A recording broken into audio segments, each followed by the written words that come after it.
ZEE5 app download करें और देखें पूरे एपिसोड बिल्कुल फ्री।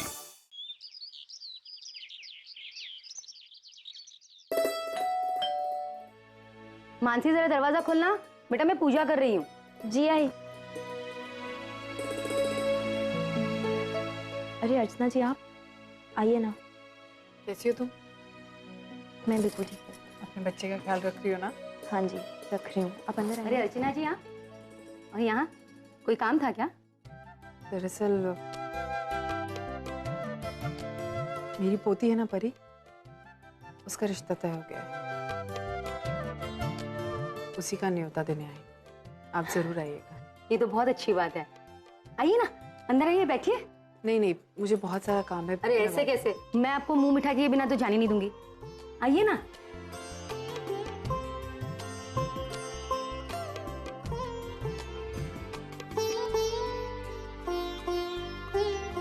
ये लीजिए, मुंह मीठा कीजिए। चीज की लीजिए ना। Thank you. मानसी जाओ, तुम इनके लिए चाय बना के ले आओ। हाँ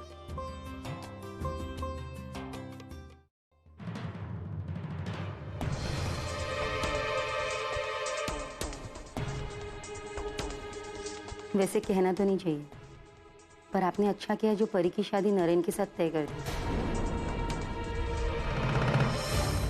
बेचारे को अंकिता से छुटकारा मिल गया। आप सोच रही होंगी कि मैं अपनी बहू की बहन के बारे में सब बात कर रही हूँ। क्या करूँ, मजबूर हूँ। बहुत चालाक लड़की है, मेरे बेटे को फंसाया, प्यार का नाटक किया और शादी करना चाहती थी उसके साथ। लेकिन नरेन के पास जब उसने देखा कि बहुत ज्यादा पैसा है तो उसने नरेन के साथ शादी कर ली। मुझे तो परसों ही पता चला कि उसकी शादी एक समझौता थी। क्या कहते हैं उसे, वो कॉन्ट्रैक्ट मैरिज। इतनी खुदगर्ज लड़की मैंने कभी नहीं देखी अपनी जिंदगी में। खुद शादी करना चाहती थी शशांक के साथ और अपनी बहन की शादी करा दी मेरे बेटे के साथ। पर हाँ, ये काम उसने बहुत अच्छा किया। मैं बहुत खुश हूँ, मेरी बहू बहुत अच्छी।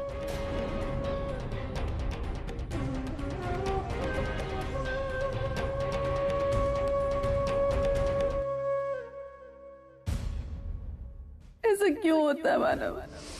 जब भी लगता है आप सब के पास जाने वाले, हम उससे दूर चले जाते हैं। हमारे नसीब में ही शायद हमारा बच्चा नहीं।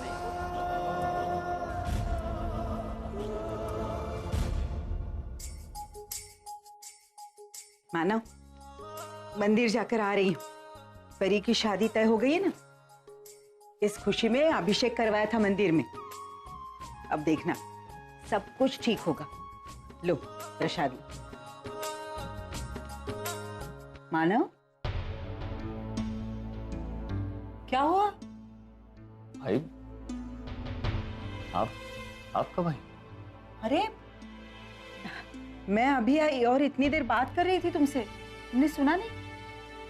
कहाँ ध्यान था तुम्हारा? कुछ टेंशन है क्या? नहीं आई, टेंशन तो कोई नहीं है, लेकिन मुझे अब डर लगने लगा है। डर? किस बात का?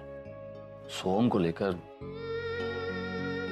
अर्चना ने जो अपना हाल किया है, मुझे समझ में नहीं आ रहा है कि मैं उसे कैसे और कब तक संभाल पाऊंगा, तक उसे हौसला दे पाऊंगा। अरे ऐसा क्यों कह रहे हो? भाई सोम को लेकर अर्चना बहुत दुखी है। अब जब तक हमें पता नहीं था कि सोम जिंदा है, इस दुनिया में है, तब तक अर्चना ने जैसे तैसे खुद को संभाल रखा था, अपनी किस्मत से समझौता कर लिया था। लेकिन जब से हमें पता चला है कि सोम जिंदा है, तब से वो हर हाल में सोम से मिलना चाहती है, उसे घर में लाना चाहती है। लेकिन हमें पता नहीं कि वो है कहाँ। हमने हर तरह की कोशिश की, यहां तक कि बालन को पकड़वा कर हमने उससे पूछताछ भी की, लेकिन कुछ हासिल नहीं हुआ। आई हर गलत और हर नाकामयाब कोशिश के बाद अर्चना टूटती जा रही है। समझ में नहीं आ रहा है कि उसे कैसे संभालूं और कैसे समझाऊं।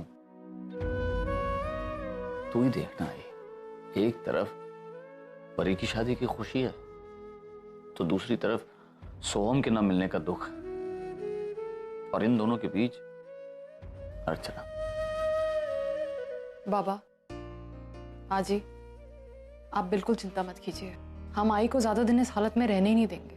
इनफैक्ट सोहम दादा को ढूंढ के लाना और आई की हिम्मत बढ़ाना अब आपकी नहीं, हमारी भी ड्यूटी है। ये बिल्कुल सही कह रही है। और तुम क्यों चिंता कर रहे हो? सोहम हमसे ज्यादा दिन दूर नहीं रह सकता। एक ना एक दिन उसे हमारे सामने आना ही होगा। तूने और अर्चु ने लोगों के लिए बहुत कुछ किया है। तुम दोनों ने अपनी खुशियां दांव पर लगाकर लोगों में खुशियां बांटी, और यही उनकी दुआएं तुम्हें अपने बेटे से जरूर मिलाएंगी। बाबा, आप देखना बाबा, हम परी की शादी भी धूमधाम से करेंगे और सोहम दादा को भी ढूंढ लेंगे। बप्पा की कृपा रही ना, सोहम दादा बहुत जल्द हमारे साथ होंगे। बस अब तो उन्हीं पर उम्मीदें टिकी हुई हैं। थैंक यू आई, और थैंक यू टीचर। आप दोनों की बातें सुनकर अब मुझ में हिम्मत आ गई है।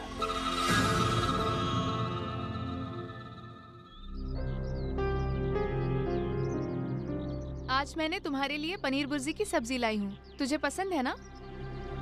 लेकिन थोड़ा स्पाइसी है।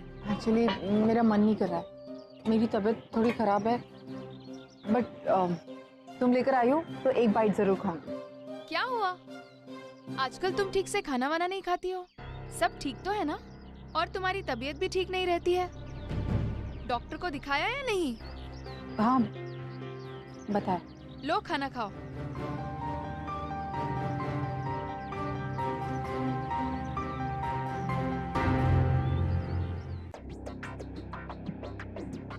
लो, घर में शादी है, खुशी का माहौल है, लेकिन तुम्हारे आई बाबा अपने बेटे को लेके परेशान।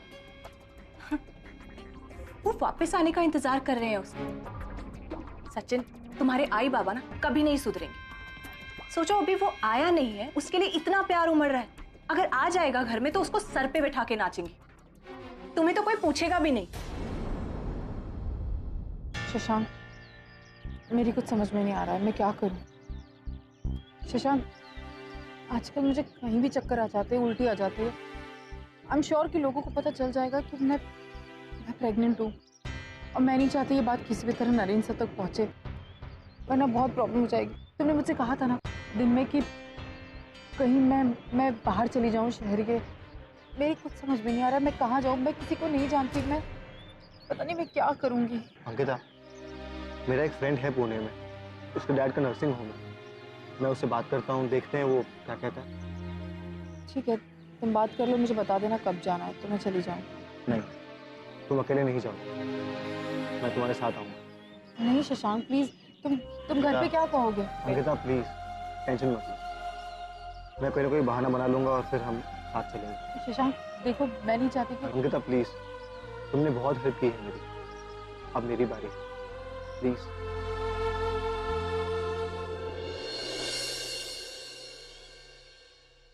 मन्नू प्लीज, क्यों अपसेट हो रही हो? एक दिन की तो बात है, मैं बस यूं जाकर वापस आ जाऊंगा। तुम जानते हो ना, अगर काम इंपॉर्टेंट नहीं होता तो मैं जाता ही नहीं। मन्नू, मैं जानता हूं मुझे इस वक्त तुम्हारे साथ होना चाहिए, तुम्हारा ध्यान देना चाहिए, तुम्हें और भी प्यार करना चाहिए, लेकिन मैं... शशांक, तुम मत जाइए ना।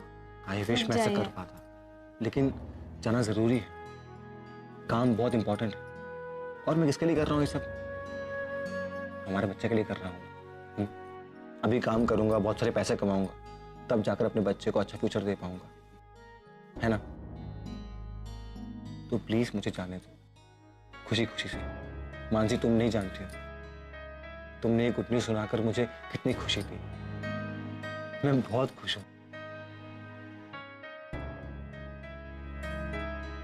अब तुम सिर्फ मेरी पत्नी ही नहीं, बल्कि मेरे होने वाले बच्चे की माँ भी हो।